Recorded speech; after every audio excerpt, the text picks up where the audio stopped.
Sir నమస్కారం sir. నమస్తే.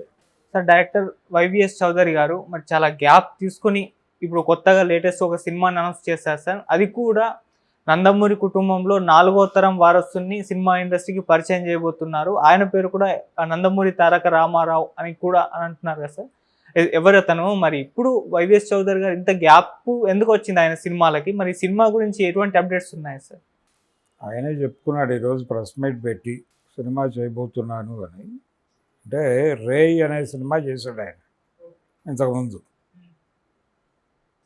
అంతకుముందు సలీం ఓ చేదు అనుభవం ఉంది ఆయనకి. ఆ వరుసలోనే దేవదాసు హిట్ తర్వాత ఒక్క మగాడు అనే సినిమా చేశాడు ఆయన నందమూరి బాలకృష్ణ గారితో. ఆ సినిమా డిజాస్టర్ అయింది. ఆ తర్వాత ఈ సలీము, రే ఇవన్నీ కూడా ఏదీ నిలబడలేదు సినిమా. అంటే దేవదాస్ తర్వాత ఏ సినిమా కూడా కలిసి రాలేదు అతను. దాంతో ఒక రకమైనటువంటి అంటే ఏ సినిమా చేయాలి, ఎలా చేయాలి అనే దానికి సంబంధించి ఒక ఆలోచనలో పడిపోతారు ఎవరైనా. అలాంటి పరిస్థితి అయింది.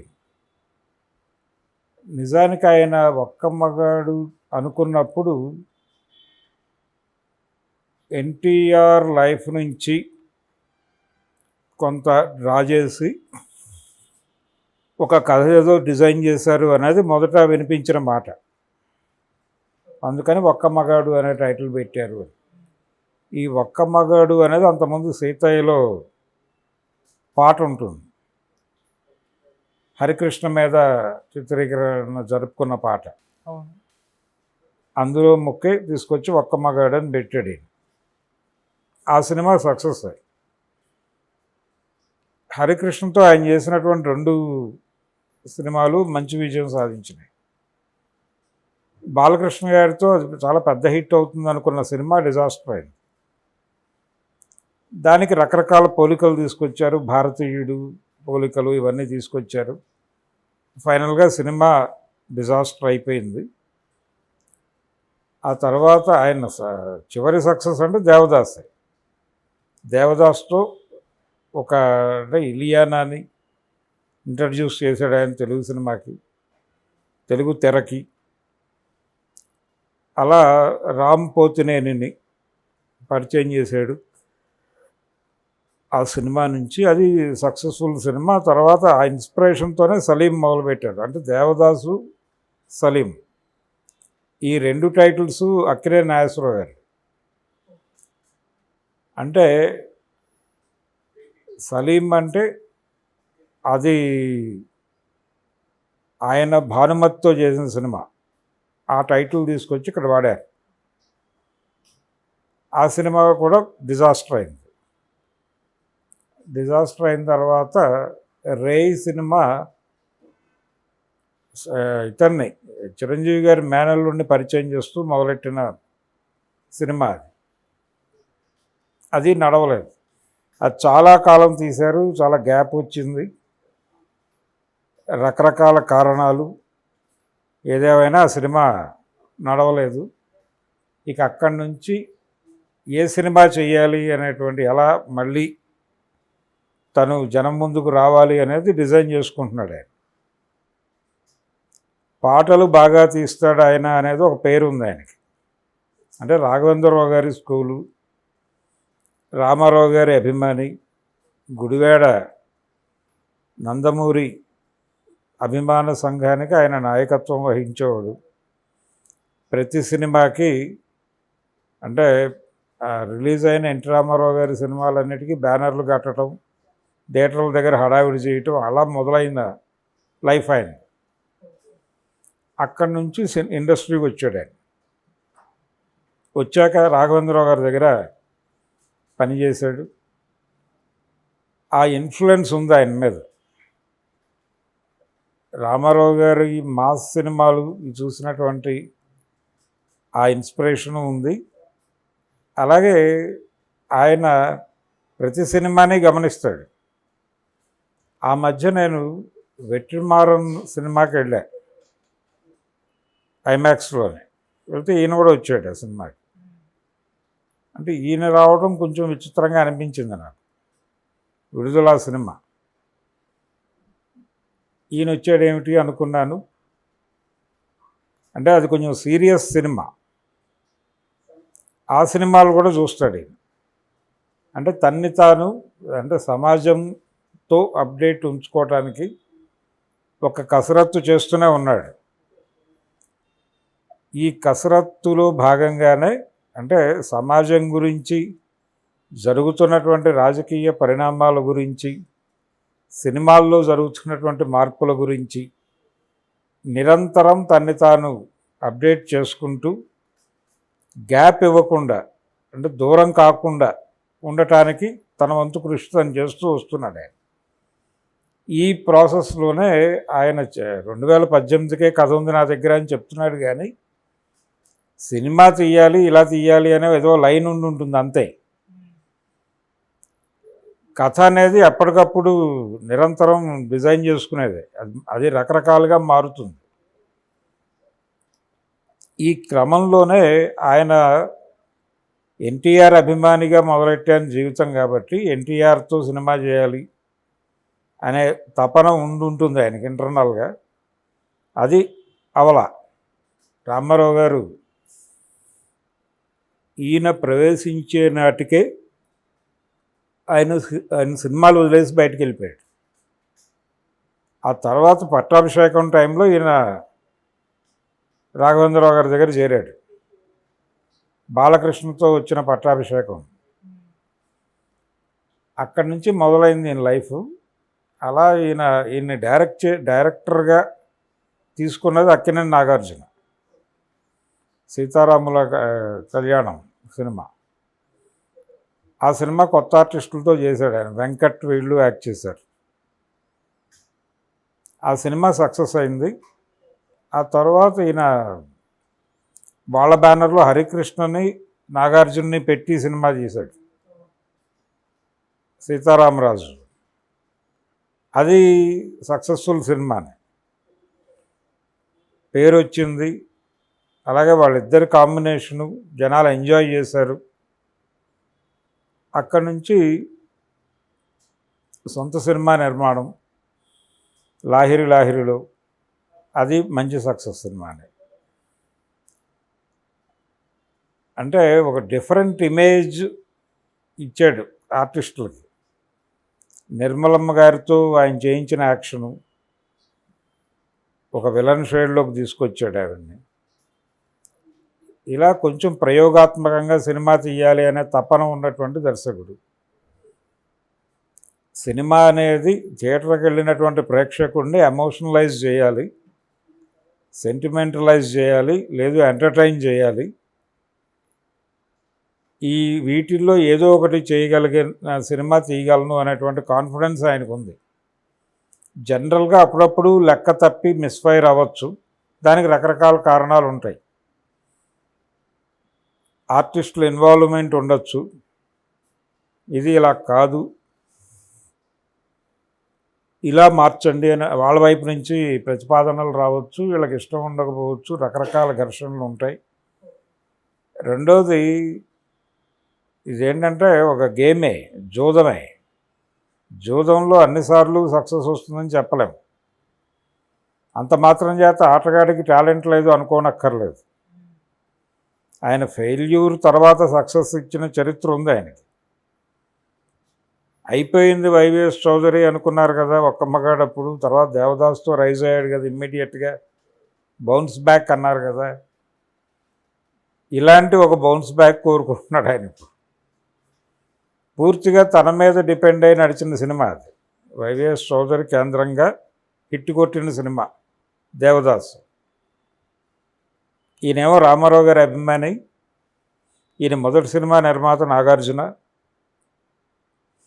ఈయనకి ఒక్క మగాడు తర్వాత సక్సెస్ వచ్చినటువంటి సినిమా దేవదాసు, అక్కినేని నాగేశ్వరరావు టైటిల్. ఇలా ఆ తర్వాత ఆయన సలీం సినిమా అప్పుడు ఆర్థికంగా కూడా కొన్ని ఇబ్బందులకి గురయ్యాడు. అంటే ఆ సినిమా నుంచి ఆయనకి రావాల్సిన పేమెంట్స్ ఆగిపోయినాయి. దాని గురించి ఆయన కోర్టు మెట్లు ఎక్కాల్సిన పరిస్థితి వచ్చింది. కోర్టుకు వెళ్ళాడు, కేసులు అయినాయి, రకరకాల గొడవలు జరిగినాయి. ఫైనల్గా ఆయనకు అనుకూలంగా జడ్జిమెంట్లు వచ్చినాయి. ఆ యుద్ధం కూడా చూడాలి. దాని తర్వాత అది జనాల్ని మెప్పించలేకపోయింది ఆ సినిమా. మధ్యలో ప్రొడ్యూసర్గా ఒక ప్రయోగం చేశాడు ఆయన. రవితేజ అలాగే గుణశేఖర్ వీళ్ళిద్దరిని కలిపి నిప్పు అనే ఒక సినిమా ఈయన ప్రొడక్షన్లో వచ్చింది. అది కూడా నష్టాన్ని మిగిల్చింది. అంటే సినిమా మీద ప్యాషన్తో వెళ్ళాడు ఆయన. సినిమా మీద ప్యాషన్తో మెడ్రాస్ వెళ్ళిన ఒక అభిమాని అంతే. సినిమా అభిమాని, రామారావు గారి అభిమాని మాత్రమే కాదు, సినిమా అభిమాని. ఆ సినిమా అభిమాని అవటం వల్లనే ఆయనకి నాగార్జున వైపు నుంచి ఆఫర్ రావటం ఇవన్నీ జరిగినాయి. ఇప్పుడు ఆయన అభిమాన నటుడి 4వ తరం హీరోని పరిచయం చేయబోతున్నాడు. ఈ క్రమంలోనే ఎన్టీఆర్తో ఎందుకు తీయలేదు, ఎందుకని ఎన్టీఆర్ ఇతనికి డేట్లు ఇవ్వలేదు, ఇలాంటి చర్చలు ముందుకు తీసుకొస్తున్నారు. ఇవన్నీ అప్రస్తుతం. ఆయన ఒక సినిమా చెయ్యాలి అనుకున్నారు చాలామంది. చాలా గ్యాప్ వచ్చేసింది, ఈయన ఒక సినిమా చేస్తే బాగుంటుంది అనుకున్నారు. ఇప్పుడు ఆయన సినిమా చేస్తున్నాడు అంతే. ఆ సినిమా ఎలా ఉంటుంది, బాగోగులు అనేది రిలీజ్ అయిన తర్వాత అర్థమవుతుంది. కానీ చిత్తశుద్ధితో చేస్తాడు. అయితే తన అభిమాన నటుడి 4వ తరం మాత్రమే కాదు, కొన్ని కష్టాలు పడుతున్న టైంలో ఆయనతో పాటు ఉండి ఆయన్ని అందులో నుంచి బయటపడేసినటువంటి, ఆయన జీవితంలో కొంచెం స్పెషల్ పేజ్ అనుకోదగిన నందమూరి హరికృష్ణ గారి మనవడు. ఆయనకి ఒక సందర్భంలో చిన్న క్రైసిస్ ఎదురైంది, ఒక ఫైనాన్షియల్ క్రైసిస్. వేరే ఎవరి దగ్గర నుంచో డబ్బులు రావాలి అంటే వాళ్ళ ఫ్యామిలీకి సంబంధించిన ఇష్యూ, వాళ్ళ ఫాదర్కి సంబంధించిన ఇష్యూ. ఎవరో అక్కడ మోసం చేస్తే హరికృష్ణ గారు ఆ బాధ్యత భుజాన్ని వేసుకుని, ఆయన అంటే తెలుగుదేశం ప్రభుత్వం నడుస్తున్న రోజులు కాబట్టి ఆయన కొంచెం మనసు పెట్టి ఈయనకి న్యాయం జరిగేలాగా చూశాడు. అట్లా ఒక ఇబ్బంది నుంచి బయటపడ్డాడు ఈయన. ఇలాంటి అనుభవాలు ఉన్నాయి ఆయనతో, హరికృష్ణతో. అందుకని ఆ జనరేషన్ ఆయన మనవడితో సినిమా చేయాలనుకుంటున్నాడు ఈయన. హరికృష్ణ పట్ల ఎంత ఆయనకి ఇది ఉందో, కృతజ్ఞతాభావం ఉందో, అదే ఇతని మీద కూడా ఉంటుంది కదా. అంటే ఆ ఫ్యామిలీ నుంచి పర్టికులర్గా హరికృష్ణ మనవాడిని హీరోగా పెడుతున్నాడంటే డెఫినెట్గా అంకిత భావంతోనే చేస్తాడు ఆయన. ఎందుకంటే ఆయన దగ్గర నుంచి దొరికిన సపోర్ట్ అది అతనికి. అలాగే ఆయన్ని రకరకాల షేడ్స్లో చూపించాడు. సీతయ్య సినిమాలో కావచ్చు, అలాగే లాహిరిలో కావచ్చు, ఆ తర్వాత సీతారామరాజులో కావచ్చు, ఒక డిఫరెంట్ హరికృష్ణని ప్రొజెక్ట్ చేశాడు. వైవిఎస్ చౌదరే హరికృష్ణకి ఒక రకంగా, అది సెకండ్ ఇన్నింగ్స్ అనండి, థర్డ్ ఇన్నింగ్స్ అనండి, హరికృష్ణ అంటే ప్రారంభంలో ఆయన రామ్ రహీమ్ సినిమాలు చేశాడు. దానవేరు సూరకర్ణలో అర్జునుడిగాను, ఆ తర్వాత డ్రైవర్ రాముడికి ప్రొడక్షన్ కంట్రోలర్గా వ్యవహరించాడు. అలా ఆయన తెర ముందు నుంచి తెర వెనక్కి వెళ్ళిపోయాడు. తర్వాత చైతన్య రథసారథిగా ఉన్నాడు. ఆయనతో సినిమా తీయాలి అనేటువంటి ప్రోగ్రాం పెట్టుకోవడమే ఒక వింత. అది సక్సెస్ ఇవ్వటం మాత్రమే కదా. ఆ తర్వాత హరికృష్ణకి వేషాలు వచ్చినాయి. హరికృష్ణతో సినిమాలు తీయడానికి చాలామంది ముందుకు వచ్చారు, చేశాడు ఆయన. హరిశ్చంద్ర ప్రసాద్ ఇలాంటి సినిమాలన్నీ బయట డైరెక్టర్లకు చేశాడు. ఆయనకి సినిమా చెయ్యాలి అనే ప్రోగ్రాం ఉన్న మనిషి కాదు, కానీ క్యారెక్టర్లు వచ్చినాయి, ఆయన దగ్గరికి వచ్చి అడిగారు సినిమాలు చేయమని, చేశాడు. జగపతి బాబు కాంబినేషన్లో సినిమా చేశాడు ఆయన, సముద్ర డైరెక్షన్లో. ఇలా రకరకాలు ఎవరు వస్తే కథ బాగుందా లేదా అనే దానికంటే కూడా సినిమా చేద్దాం సరదాగానే మూడుతో చేశాడు ఆయన. రాములయ్యలో క్యారెక్టరు, రాములయ్యలో ఆయన చేసినటువంటి విప్లవకారుడి క్యారెక్టర్ రావటం, వీటన్నిటి వెనకాల వైవిఎస్ చౌదరి ఆయన్ని తెర మీద చూపించిన విధానం ఉంది. సో ఎందుకు అంత ఫరోషియస్గా హరికృష్ణని చూపించగలిగాడు ఆయన అంటే వాళ్ళిద్దరికీ ఉన్నటువంటి ఒక స్నేహం. ఇప్పుడు ఆ స్నేహభావం నుంచి ఆయన మనవడిని ఈయన పరిచయం చేయబోతున్నాడు. అప్పుడు ఇంకెంత బాధ్యతగా ఉంటాడు ఆయన. అందుకని డెఫినెట్గా ఈ సినిమా ఆయన జానకిరామ్ కొడుకుతో చేయబోతున్నటువంటి సినిమా డెఫినెట్గా హిట్ కొడతాడు, అతన్ని నిలబెడతాడు. ఇది ఛాలెంజ్ తీసుకుని చేస్తున్నాడు ఆయన. చాలా రోజుల నుంచి ఈ అనౌన్స్మెంట్ ఎప్పుడు వస్తుందా అనేది ఆయన దాదాపు 1 year నుంచి ప్రిపేర్ అవుతున్నాడు, ఏ క్షణంలోనైనా ప్రకటించడానికి. ఈ ప్రాసెస్లో ఇప్పుడు కొత్త బ్యానర్తో వస్తున్నాడు ఆయన. ఇంతకుముందు బొమ్మరిల్లు బ్యానర్లో సినిమాలు చేశాడు, ఇప్పుడు ఏదో కొత్త బ్యానర్తో సినిమా చేస్తున్నాడు. ప్రొడ్యూసర్ ఆయనే. తన ప్రయోగాలను ఇంకెవడి మీద రుద్దాలి అని అనుకోవడం లేదు ఆయన. తన ప్రయోగం తనే చేసి జనాల్ని మెప్పించాలి అనే ఉద్దేశంతో ఆ సినిమా చేస్తున్నాడు. అందుకని 2 రకాల బాధ్యతలు. ఇప్పుడు ప్రొడ్యూసర్గా తాను నిలబడాలి, డైరెక్టర్గా తన సత్తా ఏమిటో ఈ జనరేషన్కి చెప్పుకోవాలి. దాంతోపాటు తన ఆరాధ్య దైవం అనేటువంటి ఎన్టీ రామారావు గారి 4వ తరం హీరోని నిలబెట్టే సినిమా తీయాలి. ఈ ప్రోగ్రాం అంతా ఉంది అతనికి. అందుకని ఈ సినిమా డెఫినెట్గా బాధ్యతాయుతంగానే తీస్తాడు. ఇది ఈ హిట్ ద్వారా ఆయన బౌన్స్ బ్యాక్ అవటం ఒకటే కాదు, ఇండస్ట్రీకి తన్ని ప్రమోట్ చేస్తాడు. దీంతోపాటు ఇలియానాని పరిచయం చేసినటువంటి డైరెక్టర్ ఇప్పుడు ఇంకో కొత్త అమ్మాయిని పరిచయం చేయబోతున్నాను అని చెప్తున్నాడు ఆయన. సో ఆ ఏరియాలో కూడా ఒక వాక్యూమ్ ఉంది తెలుగు ఇండస్ట్రీలో, దాన్ని నింపే ప్రయత్నం చేయొచ్చు. టేస్ట్ ఉన్నటువంటి డైరెక్టరు, పాటలు చాలా బాగా డిఫరెంట్గా తీస్తాడు అనేటువంటి ఒక ఇమేజ్ ఉంది. ఉదాహరణకి ఆయన సీతారామరాజులో పాటలు టేకింగ్ చూస్తే అంటే సిగరెట్ పాటలు ఇలాంటివి. అలాగే సంఘవికి నాగార్జునకి మధ్య వచ్చేటువంటి ఒక పాట ఇప్పటికీ కొత్తగానే ఉంటుంది. ఆ పాట అంటే ఆ స్కీమ్ కొత్తగా ఉంటుంది. కొత్తగా ఆలోచించగలిగినటువంటి కెపాసిటీ ఉన్న డైరెక్టరు. అలాగే తెర మీద ఎమోషనల్గా సన్నివేశాన్ని నడపగలిగిన సమర్థత ఉన్నటువంటి డైరెక్టరు. ఏం జరుగుతోంది నాకు తెలియాలి అని ఒక డైలాగ్ ఉంటుంది హరికృష్ణది లాహిర్లో. ఈ రోజుకి చాలామంది కొత్త పదం అది.